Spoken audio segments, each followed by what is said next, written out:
मैं हूं अहमद बिन शफ़ी और हम पढ़ रहे थे अल्केमिस्ट किताब जो है उसके 5 चैप्टर हमने रीड कर लिए थे। ये आज छठे चैप्टर के लिए रिकॉर्ड कर रहा हूँ। छठे चैप्टर से पहले मैं आपको थोड़ा सा बैकग्राउंड इसका बता दूं कि एक बच्चा जो है वो बच्चा ना कहें उसको, एक लड़का जो है वो ट्रैवल कर रहा है अपनी भेड़ बकरियों के साथ और अपने ख्वाबों के पीछे जाने की कोशिश में है। तो दुनिया को देखना चाहता है। दुनिया देखने के दौरान जो कुछ वो सीखेगा वो सारा कुछ हम इसमें सीखने की कोशिश करेंगे। और ये छठा चैप्टर जो है, इससे पहले 5वें चैप्टर में वो एक ऐसी खातून के पास जाने के बारे में सोच रहा है जो कि ख्वाबों की ताबीर बताती है।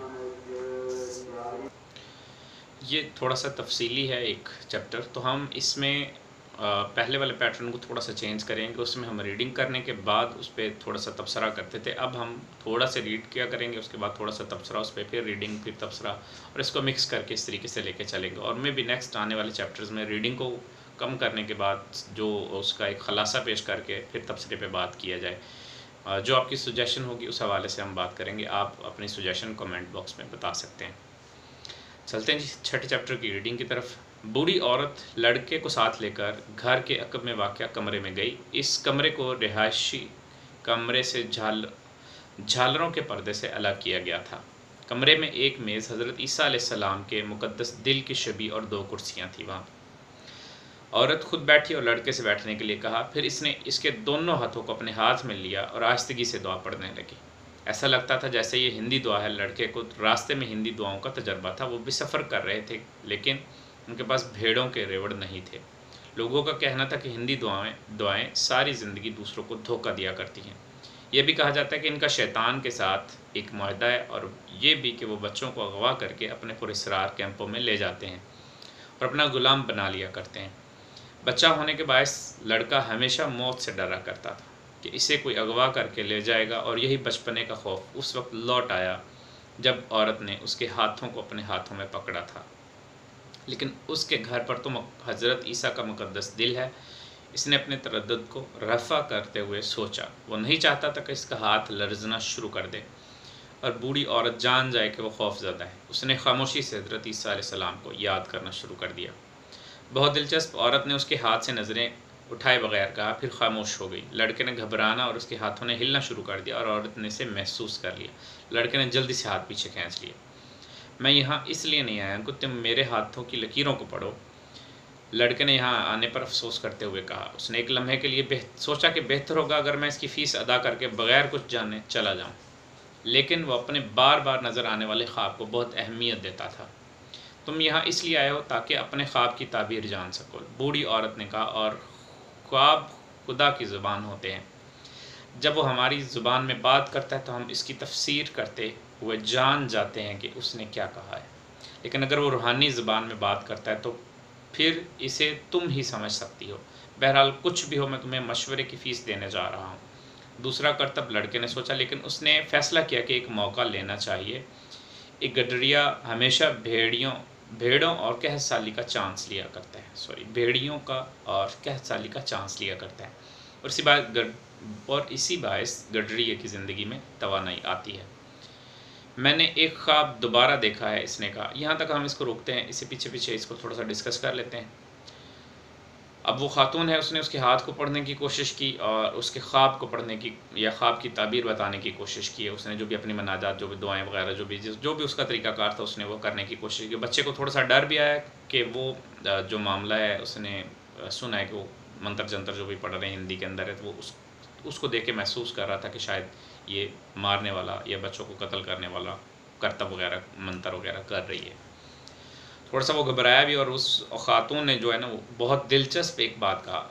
बहुत दिलचस्प कहने के बाद वो खामोश हो गई। अब वो परेशान हो गया कि शायद कोई मामला ख़राब हो गया। वो सोच रहा है कि पैसे दे के इसको यहाँ से निकल जाऊँ। तो वो खातून क्या कहती है उसको? वो खातून कहती है कि ख्वाब जो होते हैं वो खुदा की ज़ुबान होते हैं। हम उनकी ताबीर से ये समझ पाते हैं कि खुदा हमसे क्या कहना चाहता है। अब दूसरा ये कि वो डर होने के बावजूद वो अपने ख्वाब को बड़ी अहमियत देता है लड़का। और तीसरी बात इसमें ये आ जाती है कि गडरिया जो है वो भेड़ियों और कहसाली का चांस लिया करता है कि कभी उसको खाने को, उसकी भेड़ों को कुछ ना मिले तो फिर वो क्या करेगा। मतलब उसकी लाइफ जो है वो फुल ऑफ रिस्क है, और यही उसके अंदर तवानाई भरती है। अब कहने का मकसद इसमें यह है कि जब इंसान ज़िंदगी में कुछ भी बड़ा करने की कोशिश करता है या कुछ बेहतर करने की कोशिश करता है, रिस्क हमेशा से मौजूद होता है, और रिस्क के बगैर या मेहनत के बगैर मिली कामयाबी का कोई मज़ा नहीं होता। ये इसमें आप कह सकते हैं। आगे चलते हैं जी। मैंने एक ख्वाब दोबारा देखा। उसने कहा, मैंने ख्वाब में देखा कि मैं अपनी भेड़ों के साथ एक दश्त में मौजूद हूँ और एक बच्चा आकर जानवरों के साथ खेलना शुरू कर देता है। मैं इस बात को पसंद नहीं करता क्योंकि भेड़ें अजनबियों से डरती हैं, लेकिन ऐसा लगता है कि बच्चे बिला इन्हें डराए इनके साथ खेलने की अहलियत रखते हैं। ऐसा क्यों है, मैं इस बात से नावाकिफ़ हूँ। मुझे ये भी नहीं मालूम कि जानवर ये कैसे जान लेते हैं कि बनी नूं इंसान की उम्र कितनी है। अपने ख्वाब के मतलब कुछ मज़ीद बताओ। औरत ने कहा, मुझे वापस जाकर खाना तैयार करना है और चूँकि तुम्हारे पास ज़्यादा पैसे नहीं, इसलिए मैं ज़्यादा वक्त नहीं दे सकती। बच्चा काफ़ी देर तक भेड़ के साथ खेलता रहा। लड़के ने घबराते हुए अपनी बात जारी रखी। बच्चे ने यकायक मेरा दोनों हाथों को पकड़ा और मिस्र के एहराम तक ले गया। वो थोड़ी देर के लिए रुका ताकि ये देखे कि औरत एहराम मिस्र को जानती भी है या नहीं, लेकिन औरत कुछ न बोली। फिर एहराम मिस्र पर उसने आखिरी 3 लफ्ज़ों को आहिस्तगी से अदा किया ताकि बूढ़ी औरत समझ सके। बच्चे ने मुझसे कहा, अगर तुम यहाँ आओ तो तुम्हें एक खुफिया ख़जाना मिलेगा। और अभी वो सही जगह दिखाने ही वाला था कि मेरी आँख खुल गई। दोनों बार ऐसा ही हुआ। और थोड़ी देर तक खामोश रही, फिर इसके हाथों को दोबारा पकड़ा और बड़ी एहतियात से इसका मुताला करने लगी। फ़िलहाल मैं तुमसे कुछ नहीं लूँगी, औरत ने कहा, लेकिन अगर तुम्हें ख़जाना मिल जाता है तो फिर मैं उसमें से 10वां हिस्सा लेना चाहूँगी। लड़का खुशी से हंसने लगा। इसकी छोटी सी रकम बच रही थी क्योंकि इसने एक छुपे हुए ख़जाने का ख्वाब देखा था। ठीक है, ख्वाब की ताबीर बयान करो, उसने कहा। सबसे पहले कसम खाओ कि तुम मिलने वाले ख़जाने का 10वां हिस्सा इसके एवज़ दोगे जो मैं तुमसे कहने जा रही हूँ। गडरिये ने कसम खाई कि वो ऐसा ही करेगा। औरत ने इसे कहा कि हज़रत ईसा के मुक़द्दस दिल को देखते हुए दोबारा कसम खाओ, ये दुनियावी ज़बान का ख्वाब है। औरत ने कहा, मैं इसकी ताबीर बयान कर सकती हूँ, हालांकि इसकी ताबीर को बयान करना इंतहाई दुश्वार है। यही वजह है कि मैं इस ख़जाने के एक हिस्से को खुद की मुस्तहिक समझती हूँ, कि उस ख़जाने के एक हिस्से की खुद को मुस्तहिक समझती हूँ। मेरी ताबीर यह है कि तुम्हें एहराम मिस्र जाना चाहिए। मैं उसके मतलब कुछ नहीं जानती, लेकिन अगर बच्चे ने तुम्हें दिखाया तो वो यकीनन होगा। वहाँ तुम्हें ख़जाना मिलेगा जो तुम्हें अमीर आदमी बना देगा। लड़का हैरत में था और चिड़चिड़ाया हुआ भी। वो इस बात को बूढ़ी औरत पर आश्कार नहीं होने देना चाहता था। फिर याद आया कि इसे उसकी कोई फ़ीस नहीं देनी थी। मैं इसके लिए अपना वक्त ज़ाया नहीं करना चाहता। लड़के ने कहा, मैंने तुम्हें बताया था कि तुम्हारा ख्वाब बड़ा मुश्किल है। ये ज़िंदगी के इंतहाई गैर मामूली चीज़ है। सिर्फ फ़हम ज़का रखने वाले ही इन्हें समझ पाते हैं। और चूँकि मैं ज़्यादा आकिल नहीं हूँ, इसलिए दूसरे फ़नून सीख रखे हैं, जैसे हाथों की लकीरों को पढ़ना। अच्छा, तो फिर मैं मिस्र किस तरह जाऊँ? मैं सिर्फ ख्वाब की ताबीर बताती हूँ, ये नहीं जानती कि इसे हकीकत किस तरह बनाते हैं। यही वजह है कि मैं यहाँ दूर उस पर पड़ी हूँ जो मेरी बेटियाँ फराहम करती हैं। और अगर मैं मिस्र ना गया तो क्या होगा? तो फिर मुझे कुछ नहीं मिलेगा, और ये पहली बार नहीं होगा। और फिर औरत ने लड़के से चले जाने को कहा, और उसने ये भी कहा कि वो उसके साथ काफ़ी वक्त ज़ाया कर चुकी है। यहाँ पे रोकते हैं इसको। यहाँ पे थोड़ा सा मुझे ऐसे फील हो रहा है कि मोटिवेशनल सा टच दे रहे, कि मोटिवेशनल स्पीकर आपको पंप शम करा कर कहीं ना कहीं तोड़ देते हैं, चला देते हैं, अब चल पड़ो भाई, आप निकल जाओ। कहीं ना कहीं आपके जो भी ख्वाब हैं बहुत ऊंचे हैं, निकलो उनके लिए, छलांग लगा दो।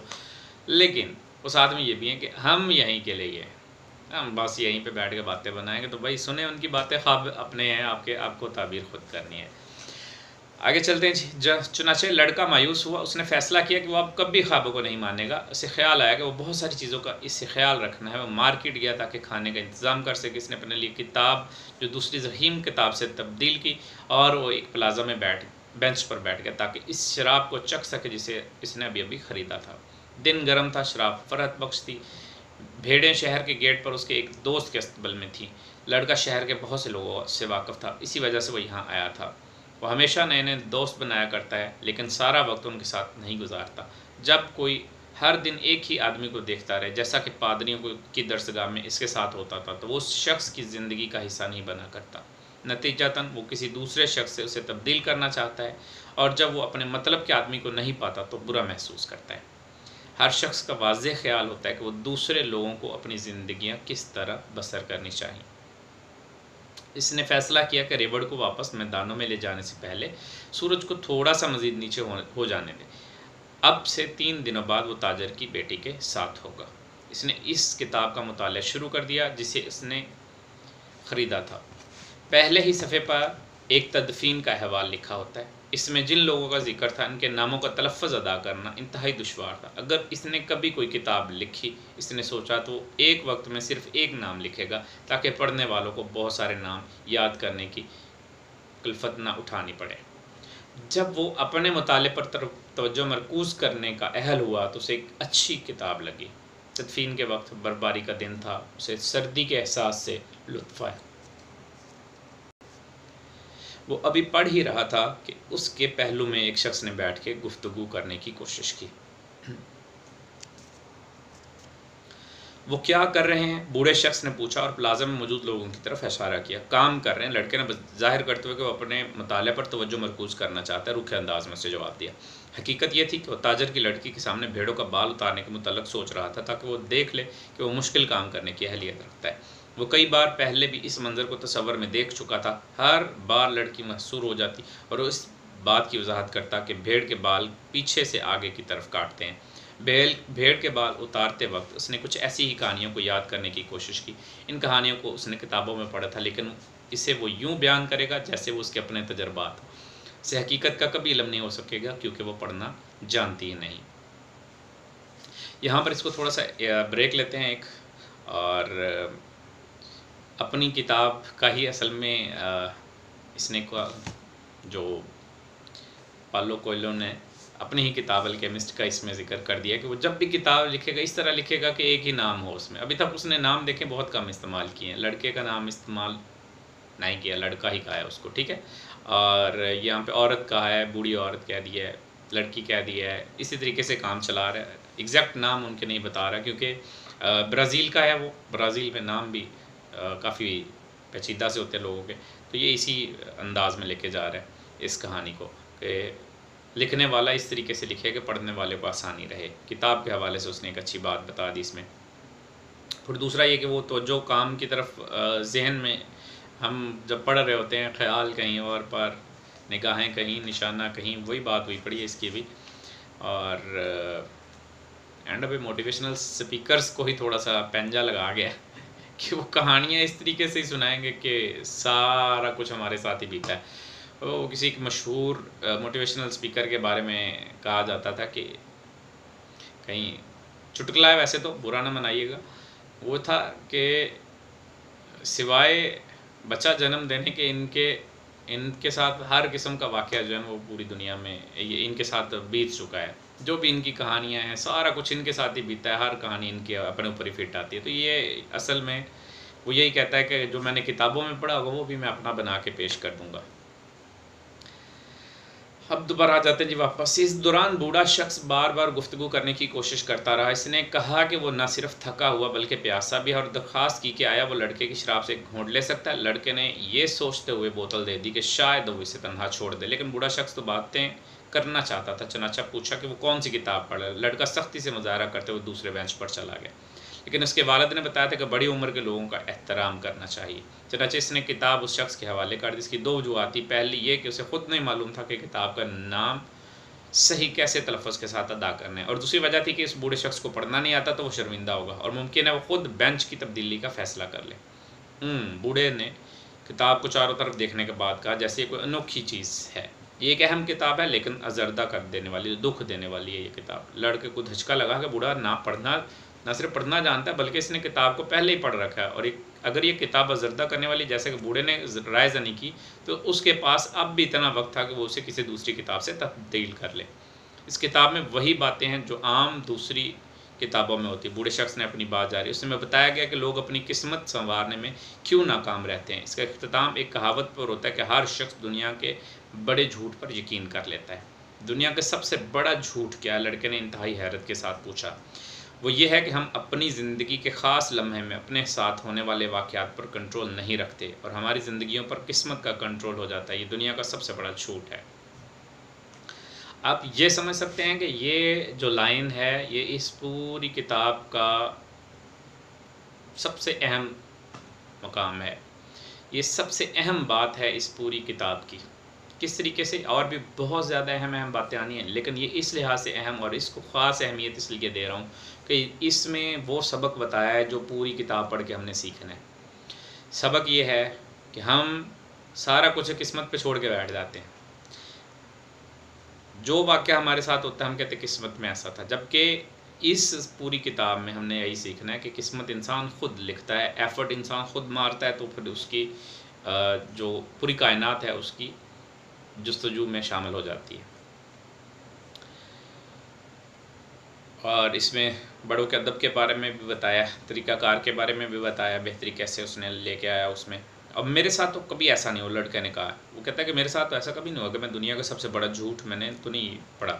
लोग ये चाहते थे कि मैं पादरी बनूं, लेकिन मैंने फ़ैसला किया कि मैं गडरिया बनूंगा। ये बहुत अच्छा हुआ, बूढ़े शख्स ने कहा, क्योंकि तुम हकीकतन सफ़र करना चाहते हो। मैं क्या सोच रहा हूँ इससे वो वाकिफ़ है। लड़के ने खुद से कहा। इस दौरान बूढ़ा शख्स किताब की गर्दानी करता रहा, जैसे वो किताब वापस करने का इरादा नहीं रखता। लड़के ने देखा कि इसके लिबास में अजनबियत है, लगता है जैसे वो अरब में है, जैसे वो अरब है, जो इन इलाकों में आम बात नहीं है। ट्रेफा से अफ्रीका महज चंद घंटों के फासले पर है। बस एक छोटी सी आबी गुजरगाह को कश्ती के ज़रिए पार करना होता है। अरब कभी कभी शहर में आते ताकि ख़रीद फरोख्त करें और दिन में कई बार इबादत करें।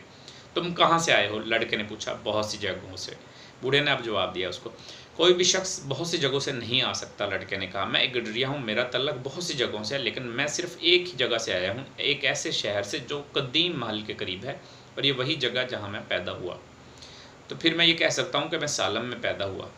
सालम कहाँ वाक़या है? ये बात लड़के के इल्म में नहीं थी, लेकिन वो पूछना नहीं चाहता था, क्योंकि उसे खौफ था कि वो समझेगा कि उसे मालूम नहीं है।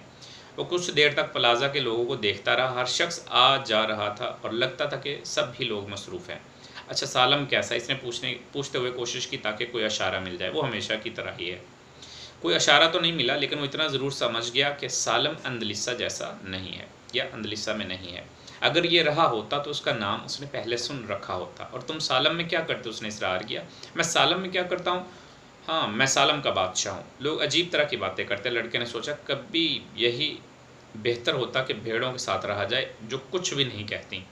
ये भी अच्छा होगा कि अपनी किताब के साथ अकेला रहा जाए। वो अपनी हैरत अंगेज़ किताबें कहानियाँ उस वक्त सुनाती जब तुम सुनना चाहते हो, लेकिन जब तुम लोगों से गुफ्तगू करते हो तो बाज़ औक़ात ऐसी अजीब व गरीब बातें होती कि तुम ये तक नहीं जानते कि गुफ्तगू कैसे जारी रखी जाए। वो कहता है, मेरा नाम मेल्किज़ेदेक है। बूढ़े शख्स ने कहा, तुम्हारे पास कितनी भेड़ें हैं? अब वो इतना मुश्किल सा नाम उसने भी ऐड कर दिया, पहला नाम। तुम्हारे पास कितनी भेड़ें? काफ़ी ज़्यादा है। उसे एहसास होता है कि बूढ़ा शख्स इसकी ज़िंदगी का मतलब कुछ ज़्यादा जानने का तलबगार है। तो फिर हमारे लिए एक मसला है, अगर तुम्हारे पास काफ़ी ज़्यादा भेड़ें हैं तो मैं तुम्हारी कोई मदद नहीं कर सकता। लड़के पर चिड़चिड़ाहट सवार हुई। वो किसी मदद का तो तलबगार था ही नहीं।